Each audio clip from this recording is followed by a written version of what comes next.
ये कथा श्रवण रे हरि कथा श्रवण रे पाप तो आसेनी आ पापर जो आधिभौतिक परिपक्व फल ताप ये ताप लागे ना ही जीव पिबंतं तन्मुखाम्बूजं चितम हरि कथामृतम।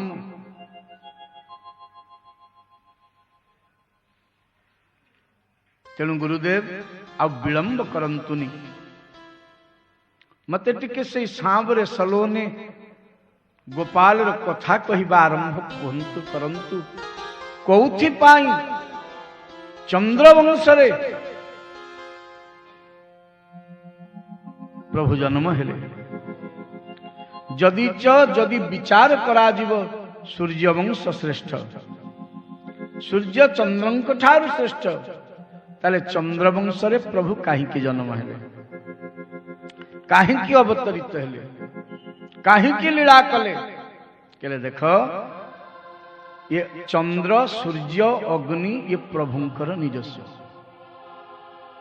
त्रेतारे दीटी वंशरे प्रभु अवतरित ही गले अग्निवंशरे किए हेले परशुराम महाराज सूर्य वंशरे स्वयं रघुनाथ सरकार तो चंद्र से दिन बड़ कांदी थिले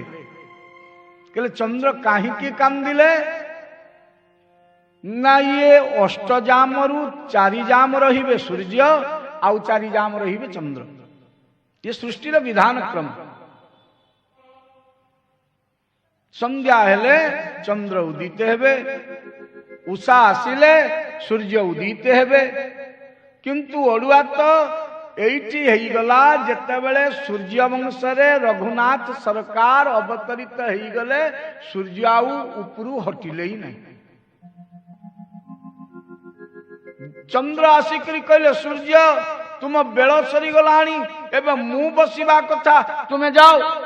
सूर्य कहले एबे मो ऊपर कई नाही अरे मो कूलरे परम ब्रह्म परमात्मा जन्म होइचंती ये भी आज मो ऊपर न मुआंकर कूल इष्ट मो मन न पुरिला पर्यंत मो आखि न पुरिला पर्यंत मो पेट न पुरिबा पर्यंत मो मन न पुरिबा पर्यंत मु एटू हलिबी नाही तोर इच्छा जहा तू करिबु जा चंद्र जाइकरी ब्रह्मा को जणैले हे सृष्टि करता जेतेबेले समुद्र मंथन रु मु जन्म हेली मु सृष्टि हेली मते कुहा जाइथिला जे संध्या सहित तू आसीबु संध्या कौन ना संध्याश्च वासम भगवान कर वस्त्र होती संध्या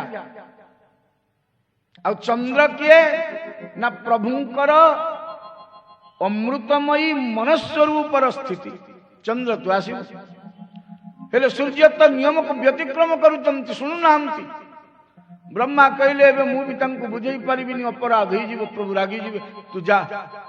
आ सूर्य रहु रहु केते दिन रही गले जानि छ 30 दिन गोटे दिन 2 दिन 5 दिन 10 दिन नुहा सूर्य रघुनाथ सरकार को देखिबा लागी गोटे मास रही गले मास दिवस कर दिवस भा मरम न जानई कोई और रथ समेत रवि ठाके निशा कवन विधि होई तो चंद्र बड़ मनस्ताप कले मासे परे राघवेंद्र सरकार जन्मर मासे परे चंद्र देखा गले सूर्य अस्त हेलारू तो चंद्र आसीबे चंद्र गला बेलू को प्रभु लुगा पिंधि सारी ले सूर्य तो बड़ बड़ कथा कहले कहले चंद्र तो कपाल रे कोठी देखिबार थिला एतिकी बड़ हेतिले मणिमा कांदुतले बड़ छाटुतले मु देखिची उलग्न अवस्था प्रभुंकर